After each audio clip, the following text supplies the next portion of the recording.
Miabot sa 242,500 ka mga baril sa tubig matag square kilometer kun 48.5 mm ang gidaghanon sa nabubo nga uwan sa dakbayan sa Sugbo sulod sa 3 ka oras nga pag-uwan kagahapon base sa data sa PAGASA Mactan.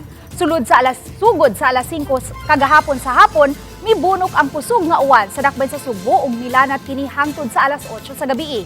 Pusog usab ang mga pag-uwan nga nasinati sa Mandaue City, Lapu-Lapu City ug Toledo City. Hinungdan sa nasinating mga pagbaha sa nagkadiyang dapit sa Metro Cebu.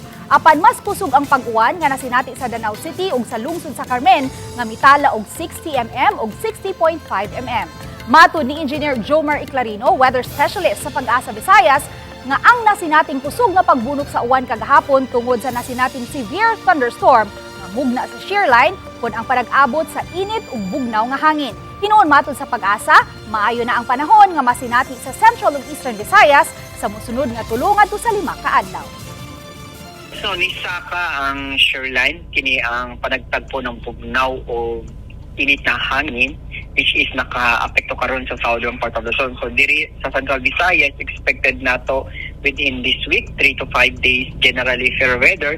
So magbantay lang ta kini mga localized thunderstorms which is na ay chance gihapon makasinati kita ang mga localized thunderstorms. So